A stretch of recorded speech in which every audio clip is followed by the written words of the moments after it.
Hey guys, we are Empowerment in the 210. My name is Christopher Motts. This is my partner, Genevieve Sims. Hey everybody, welcome back. And we have a very special guest in the house today, my man Scott Malouff. Hello, hello. Thank y'all for having me today. Excited to be able to speak with y'all and just spend some time with y'all.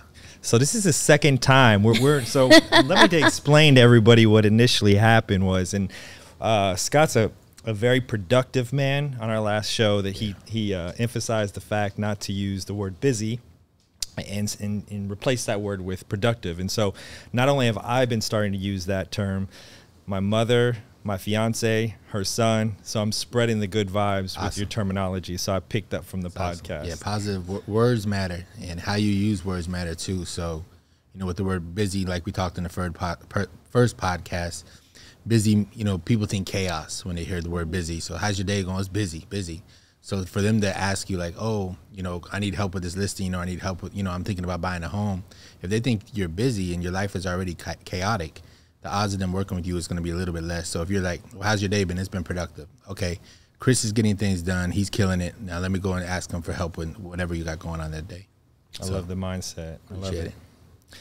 So Genevieve and I got so much positive feedback from the first episode when we launched, and we had some technical difficulties. It's all good.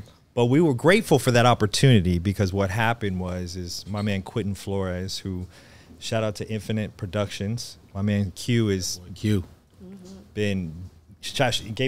gave us a shout, and he is now producing our podcast moving forward with him and his amazing team, producer Trey behind the set here. And so we are looking forward to this new phase of empowerment in the 210, where I always start with gratitude. So I'm very grateful for Q and Infinite Productions, and for you, Scott, for taking time out of your day to jump on again with Genevieve and I. That's good. And you know, the word fail stands for first attempt I learned. So I don't want to say that the first one was a negative. It's just a learning opportunity for y'all to grow now, and, you know, puts you in the right place. And now you got Q to help with what y'all got going. So that's awesome. The production value, as you can see, is a lot better. Yeah, it's top tier. It's top tier here. So we want to make sure that you guys follow them on their Instagram page, which is ip.infiniteproductions.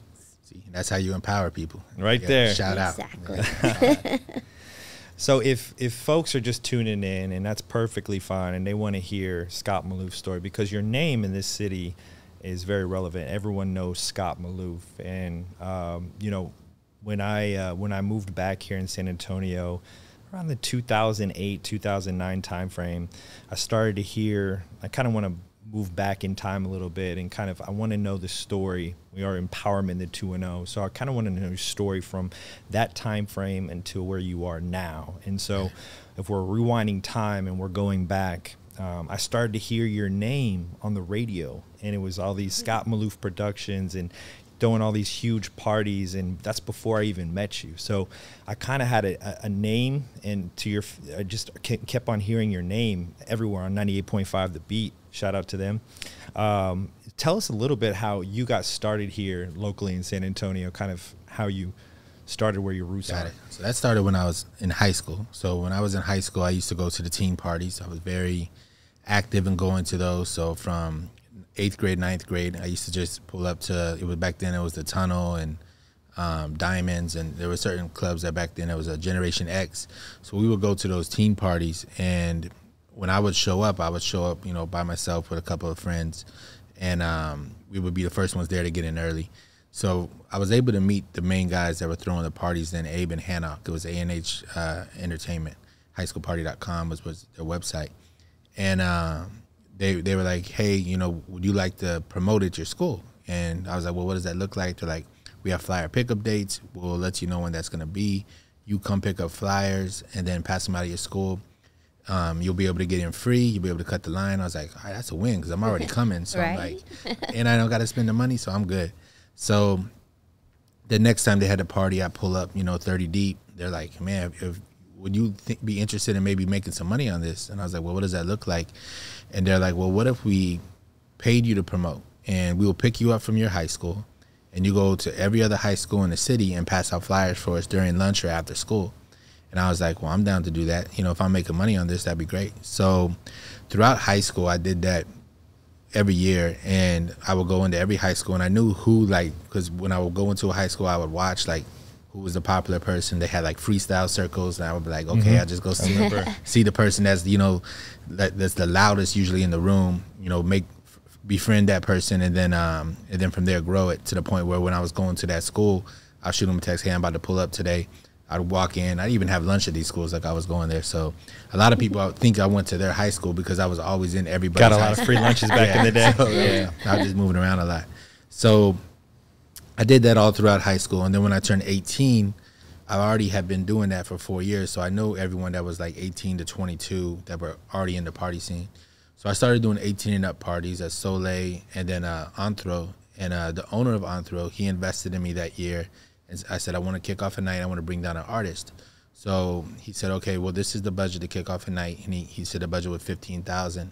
And I brought down Pitbull to Anthro. So that was what kicked off the night. The nights I did at Anthro was bringing down Pitbull to perform. So I paid $12,500 for him back then. Now he's getting $500,000. So yeah, I was able to build that relationship early. And then I was doing a night at Soleil.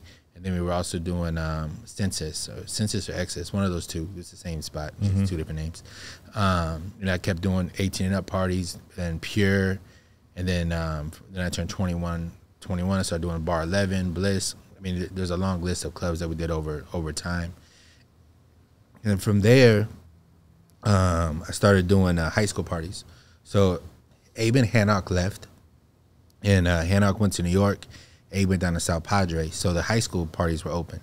So I was like 22, around 22, 23, and I started doing teen parties also. So I already knew kind of the formula because I was doing it for so long with them to be able to do, okay, teen parties where I would bring down different Texas artists that were popping at that time, like B-Hamp, and just certain people that just had like those one hits. So I was doing 4 18 and up, 20 and up parties throughout the week, and then I was doing a teen party on the Sundays. So I had 5 parties going at the same time. Each party had around 500 to 1,000 people. So you figure throughout that week, there was probably around 3,000 people that we were interacting with from, you know, teen parties to 18 and up parties. And then 2008, 2009, the year you're talking about, I started managing a kid that was going to my teen parties. His name was AJ Hearns. Yeah. And so I started managing him. He was more of a dancer back then. Yeah, we got him with Ankara from Making the Band.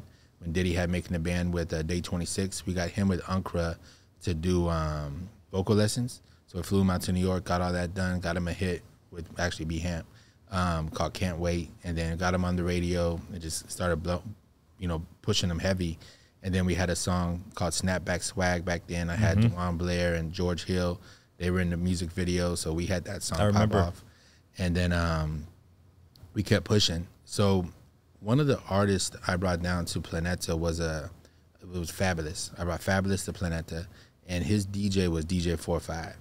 And I liked the way 4-5 DJ because he was a New York DJ. He would MC while he would DJ, and we weren't used to that in San Antonio. It was a different element. So I was like, yo, I'm going to keep bringing him back. So I kept bringing him back to San Antonio. And when I was bringing him to San Antonio, I built a really good relationship with him to where he called me one day and was like, hey, I just got picked up. I'm going to be Lil Wayne's official DJ, and I would like to know if you could manage me on tour for after parties. I was like, all right, cool. So I started managing him on after parties for everything when it came for that. Well, we were in Detroit, and that's where I met Cortez Bryant. This is like 2008. And Tez was Wayne's manager. And, you know, Tez was like, he got a little mad because I was promoting Young Money after parties, but it was just a DJ. So we had a little bit of an now we're like really close friends, but back then it was like a little bit of we were bumping heads. And he was like, you can't be putting Young Money in all this because it's not the full Young Money that's going to these after parties. It was just a DJ. Yet, because of my last name is Malouff, and the Malouff brothers in Vegas, he knew them. They're distant cousins. Like when our families came from Lebanon, their family came and went into prohibition. Okay. My family went into produce. So we were making it was a whole different lane. So they did really good on what they pushed. Yet Wayne just shot the Lollipop video inside of their house in Vegas. So when I'm sitting there saying, hey, I'm Scott Malouff, he's like, oh, Malouff? With the Maloufs? I'm like, yeah. I ran with it. Absolutely. So Right, use it. that got me in the door with him to where Wayne was going to jail. And so he's doing his farewell tour. This is the next tour after that. And I have 4 or 5 show on every single date that the farewell tour was. And I brought AJ with me to do the after parties, and he's performing at the after parties. Well, the first date, Tez came to the club and was like, "That's your artist?" I said, "Yeah." He's like, I said, "I'm going to have him on the whole tour. He's going to be performing with 4 or 5 at these after parties." He's like, "Well, if you want, I can put him on at Wayne 10 minutes before show." Wow. So I was like, "All right, bet." So back then it was AJ, it was G-Eazy, AJ, and then Wayne. And G-Eazy, nobody knew who he was at that time either, because his roommate was a dude named Jamel, and Jamel was Lil Wayne's tour manager. So back when they were in college in New Orleans. So that's how G-Eazy got put on, was through Jamel. He just happened to be the roommates, and he ended up getting an intern job that became tour manager. So that's how G-Eazy got put on. And Wow. AJ and G-Eazy actually have a song together from back then.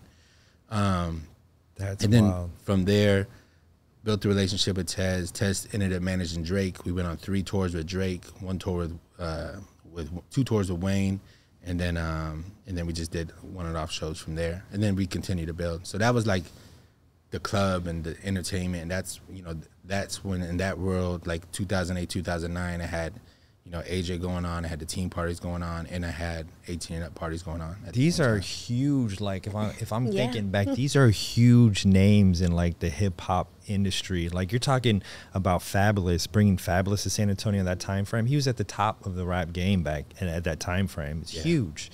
And then you talk about G-Eazy. Everybody knows G-Eazy now, but it's cool to hear that backstory. And it's all about your network. And Genevieve and I use this term all the time. Your network is your net worth. And so it's about who you know and how those powerful connections can advance you in your career. And those are incredible stories. I love also how you were able to bring AJ along, local kid. You put him on this big national tour. And so I love how you incorporated him.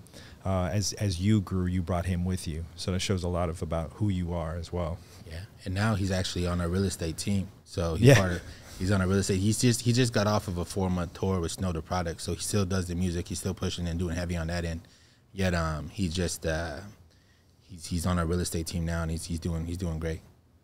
Wow, what an incredible story. Yeah, well, was there something in him that really caught your attention? You can see it in people. You can see that spark, that hunger, that hustle, the genuineness of people. And getting to know people and their backstory, also it's helping them. You can see the gift in people. Right. And when you see that gift, and you're like, man, just their circumstance might not let them get out of where they should be or who they can be. It's helping them figure out a solution to push them to be that person. And that's really what it was with AJ. He had a gift of entertaining, and he still does. And it was like, okay, how can we take that to the next level for you? Wow, I love that. And I think that's what makes a really strong leader, is to be able to find people like that and to elevate them into that space by just giving them that encouragement and a platform. And I think you've done that over and over and over again in the music industry, in the real estate industry. And I mean, when we launched the first episode of your show with you in it, we got so many phone calls where people were saying, we didn't know what his background was. We knew him for this, and it was either, the clubbing scene or the partying scene or real estate. But all the other stuff that you had to do to get to those points, a lot of people didn't know that, and they loved hearing that story. Like you said, the backstory. Awesome. So important. Yeah, I appreciate that. And part of leadership is helping others develop leadership inside of them, because true leaders don't develop followers, they develop more leaders. Exactly. And the question is, how can we create more leaders in our industry or in our world that's going to lead others? So. Mm-hmm. And you do that also, too, by example, right? I mean, when you're preparing for all these big adventures and big things that you're doing, one of my mentors had told me, before elevation, there's isolation. There's that moment where you're going to have to learn how to be by yourself. And in that time, you're growing, you're teaching yourself. And was there ever a moment like that for you where you felt like you had to isolate yourself from everybody else in order to grow? Yep. When I decided I was leaving the club. I said, you know what? I'm not going to do the club no more. This is it. I'm moving to real estate. That time, there was an isolation from a certain season of my life. I look at life as seasons. And so I had a party. One of my parties, somebody got killed by somebody else. And it was a defining moment for me, because I was like, you know what? This is not where I'm supposed to be. I have a gift of being a connector, yet I was connecting for the wrong purposes. So I was like, I'm going to transition into real estate. Yet I had to pick a date, because I moved into real estate and I was like, okay, I know a lot of people gonna start working with me, and that's not how it went in the beginning.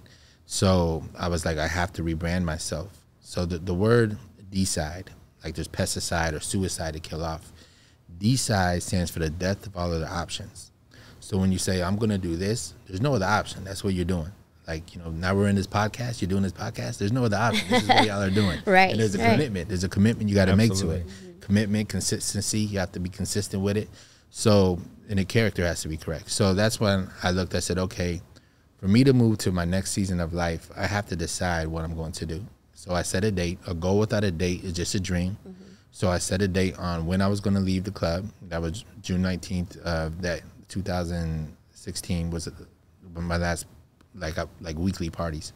So I decided, okay, this is the last time I'm going to do like a weekly party every week. And from there, I just went full in real estate. And people, you know, would always like, hey, where we going tonight? Even the next week, I was like, I just said I was done. Like, I even did a little retirement party. They keep bringing you back. Yeah, so they keep suck you back. But I was like, nah, I can't go out. So I said no a lot that rest of the year. I think there was like a 5 months like span where I didn't even step into any club, any bar. I was just like, I'm chilling. Like, I'm gonna go to the office early. I'm gonna continue to work on, you know, my growth mindset. Start listening to Jim Rohn, Zig Ziglar. I didn't even know these people were before real estate. Yet I started listening to Tony Robbins and all these different people to be able to pour into me and into my mind, where my mind shift changed on how I perceive things. And then from there was a blessing, because that first year fully in real estate, I sold 85 homes as an individual agent. So yet it was that isolation you talk about that let me do that. Because if I was still out every night, you know, I'd be at Mama Margie's till 4 o'clock in the morning. I ain't waking up at 8 o'clock in the morning to focus on real estate. So I remember a few of those nights at Mama Margie's with you back in the day. Yeah. Get the chips, get the bean and cheese tacos. Yeah, that was those are some fun times. Yeah. I look at, you know, everything's kind of like a stair, and it helps you get to that next place of where you're going. Right. Yet sometimes people go downstairs too. So you have to make sure you stay around positive people. Yeah.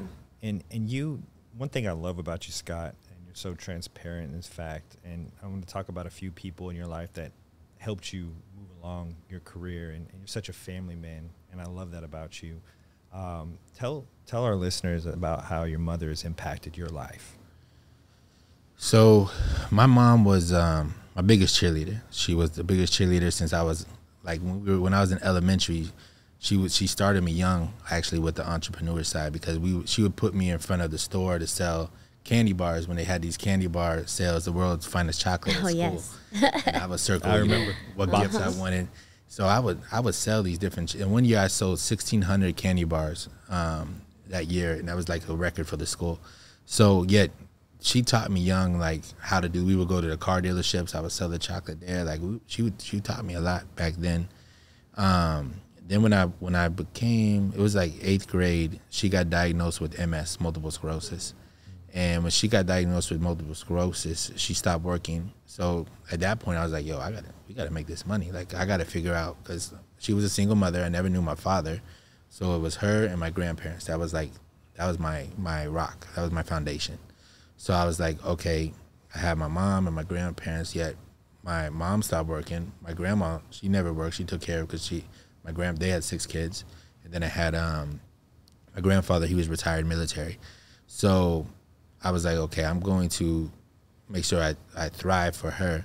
Yeah, she always had my back, and she was a giver. So, you know, sometimes people give in money, and sometimes people give in time. She was a time giver. She would give her time. She would donate time. She didn't have money to give, yet she would like bake. So she would bake, like for Christmas, she would bake everybody pumpkin breads, and those are things she would do. So when I got into real estate, she was happy, because she knew, you know, when I was out in the streets out every night, she would be worried and be like, yeah, like, you know, I know what's going to happen. Yeah. And you know, there was a lot of different circles I was around too that might have been a little bit cause of concern. Sure. So, so when I made that transition, after I got Rookie of the Year, you know, she was there when I got the award with Keller Williams. I said, you know what, we're going to go on a trip. We're going to go on a family trip. We're Lebanese. There was a Lebanese convention in New Orleans. So I said, we're going to go on this trip. Yeah, my first year I worked like 8 a.m. to 10 p.m. in the office. So I didn't, my values were not aligned of what I say. You know, values for me is God, family, business in that order. And I was living more, you know, God, business, family. And I was pushing off a lot of things like, oh, I'll see them later. I'll do this later. But to Genevieve, what she mentioned earlier, that isolation period, I think that was part of the process too, right? It was. You had to isolate yourself. It was, yet you also got to see what's important to you. So I isolated, yeah, sometimes you might want, you don't want to isolate the wrong people. Right. And Good your point. family is not one of the people that you should isolate. And when I talk about isolate, I isolated everybody. So that was a little bit of, it's not to say it's an issue, it's a learning opportunity. So we're going on this trip. We're going to New Orleans, and the day before, you know, my mom and grandmother went the day before. They were going to Lake Charles because they were going to a casino before we ended up in New Orleans. So they go the day before. My mom calls me and says, hey, you know, we made it to Lake Charles. I just want to know if you can go by the house and pick up my bathing suit. I said, yeah, I'll go pick up your bathing suit. That's perfect. So then I get a call 30 minutes later from my grandmother, and she said, hey, Mama's not breathing. And she died at the age of 51 from a blood clot, just like that. So postponement can be permanent, and you never know if it's going to be a permanent postponement, because you could say, I'm going to do that later. Yeah, you might not have later. Right. There's no such thing as tomorrow. There's only right now. There's only this moment that we're living in that we have. The next moment is not promised. Like when you hear your heartbeat, that heartbeat's promised, then you're there. So I learned, okay, I have to be very purposeful about every moment that I have with my grandparents moving forward, because they're up in age. You know, my grandma, she's turning 92 next week. We're taking her to Vegas on Saturday. Oh, wow. So yeah, I continue to, you know, push for events for her to look forward to, and I did that with my grandpa too before he passed. So I made it a non-negotiable that, you know, between the times of 5 and 7, I was with my grandparents every day for dinner. I would go over there and I'd spend time with them. So it didn't matter what was going on in business in my real estate world. I was like, okay, I will be there for dinner. I'll be there. If I could spend more time, I will. Yet that time I was there. And I'm glad I did that, because, you know, I was already close to my grandfather. He was more like my father. Yet during those 4 years, we just, you know, spent a lot of really quality time together. And he passed away 4 years after my mother on the same exact day that she passed away. So that was kind of a sign to me, like, okay, they're together, they're with each other now, and that's how it is. Yeah, another story from that. So my I had 9 first cousins, and only one of them was a boy, and he was 8 months older than me. He was my cousin Sonny. So this was 2 years after my mother passed, and he called me for Father's Day to tell me Happy Father's Day. And I actually was in Vegas with my grandparents for Father's Day that day, because my birthdays were around the same time. So I was in Vegas. I was like, yeah, I'll call him back. And then he passed away that night from a blood clot too. So he was only, you know, a couple months older than me. And I'm like, dang, he has 2 kids. And that was a whole thing where I just look at it like, you know, you might decline that phone call. Yeah, you don't know if you're going to be able to make those phone calls. So those type of things, you just start to look at life different. And you actually care about the relationships more. So sometimes you have to go through those struggles and those moments. Yet moments also, there's defining moments in life. And with the defining moment, you can be a victim or you can be victorious. And when you're victorious, no matter what goes through you or what hits you, you can overcome any situation to become who you're supposed to become. So now I do a thing called Single Mother Mondays with Malouff. It's once a month where I showcase a single mom that's knocking it out the park. I give her a care package with an HEB gift card, a gas card, a massage card, trampoline night, movie night with her and her kids, and then I give $1,000 cash to use towards rent or mortgage. So I do that in memory of my mother, and then also we do the backpack giveaway that we just did. Did that last month. Did that. Tell our listeners about the backpack drive. So the backpack drive, We team up with Big Brothers Big Sisters so they can let their people know as well. We give away 750 backpacks with school supplies.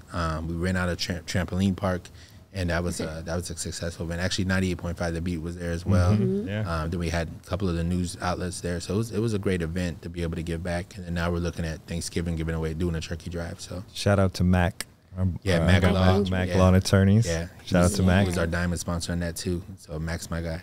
I love that, how you're taking your passion and then using that to give back to the community. And that's what makes you the perfect guest for our podcast, Empowerment in the 210, using your platform to help people.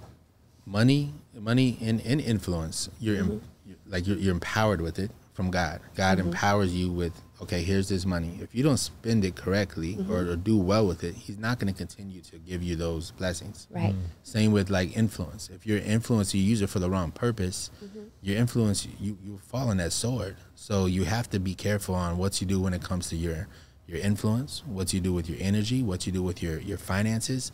All of that could be taken away by God. He says, hey, you're not ready to have $1 million because you're going to be, gambling it all away, or you can be, there's people that trick it, be in the strip club or certain things, and they don't do correct with the finances they get. Yet the people that are like, okay, my goal is to give to the community, my goal is to do this, my goal is to be able to teach other people, so maybe pay for other people to be able to go to courses so they can learn and they can grow, or you become the teacher. So those are certain things that you have to be careful with when you have the influence, because it could be taken away tomorrow. Absolutely. Not promised. And in our world too, in this time and age, praise, promotion, and platform. Those are the three things that people are constantly chasing after. And although it's not the worst things, it's not the only things that you should be chasing after. I mean, to have that mindset to help people, to start every day with that gratitude, and to use that to empower people with the resources and talents that God has given you, I think that's what makes somebody successful. Awesome. Yeah, when you think of success is more about you. It's more about, okay, how can I become success? When you think about significance is when fulfillment and success aligns. And fulfillment is when you find what your purpose is. And fulfillment is when it's about others.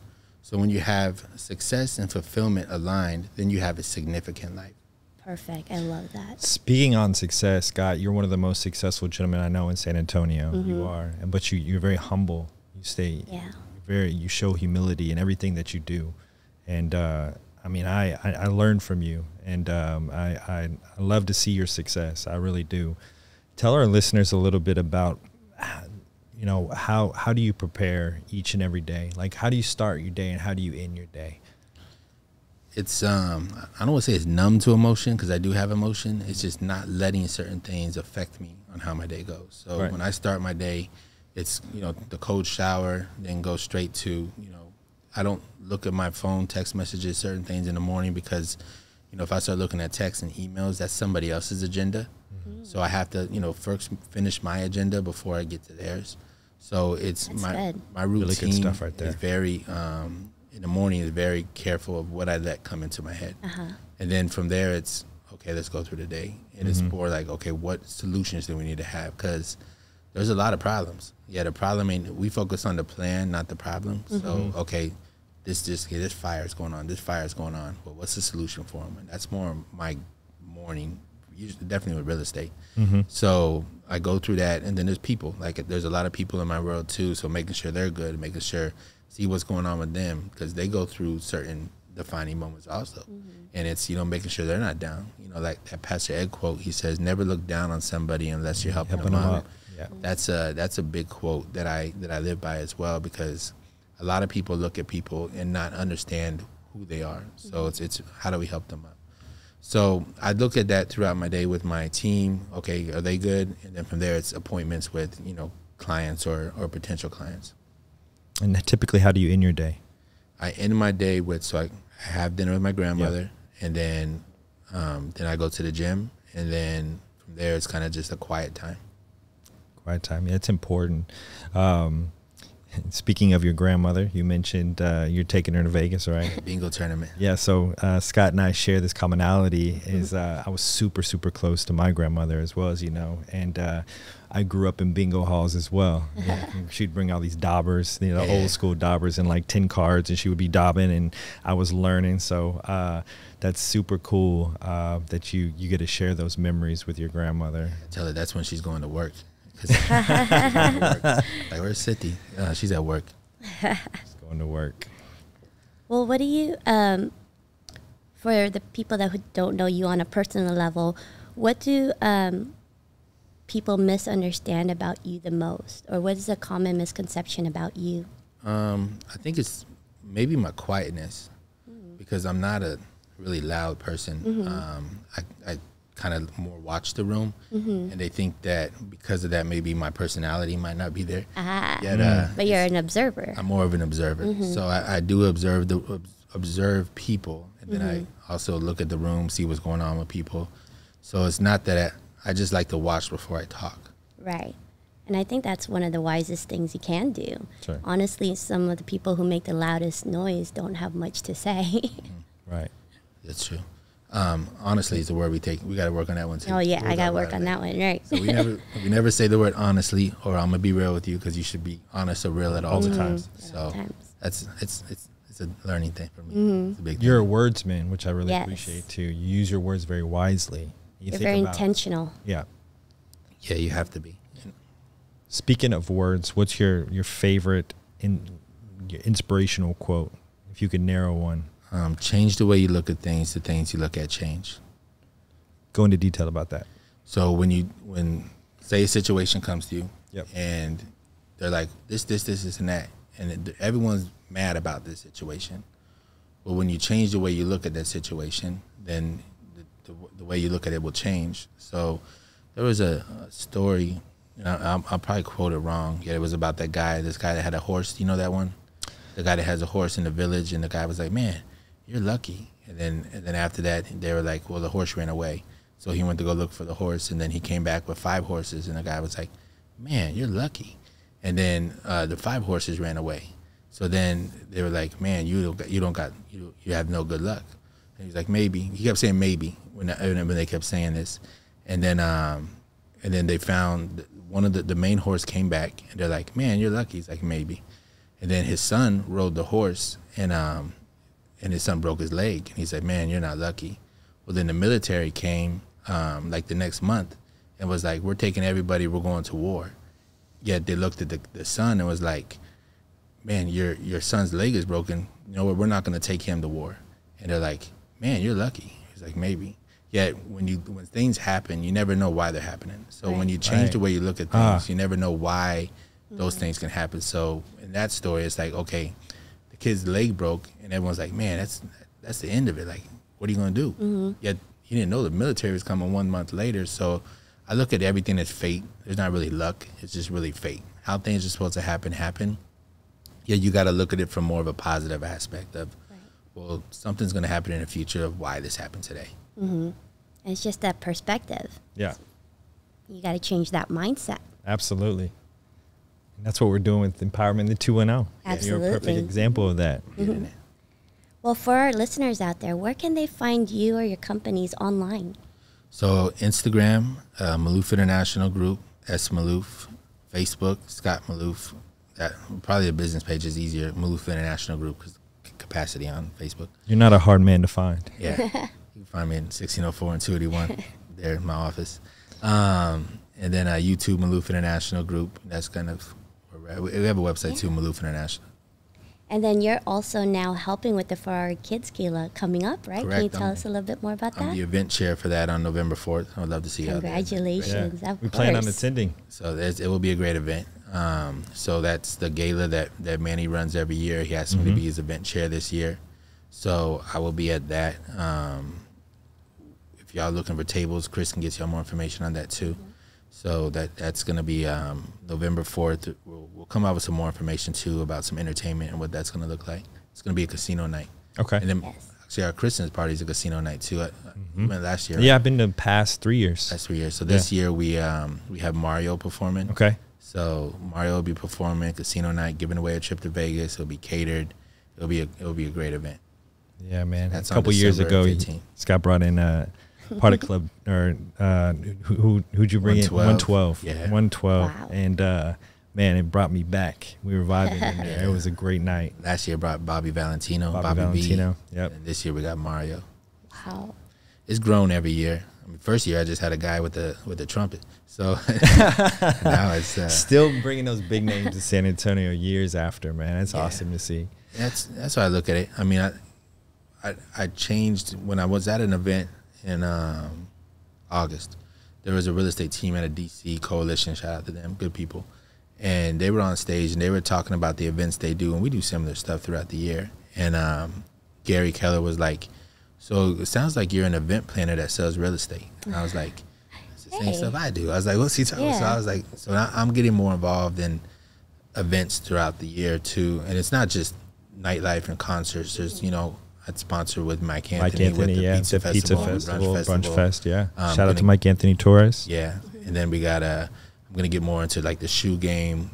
Working with my guys from Countdown, seeing how we can help them grow, and then card collectors. Just there's different events that we can help use our influence to bring people together, and then from there just grow. So, and that will help also fuel the real estate business. Just the more people the bigger the database gets, and then you figure out how you can relate with them.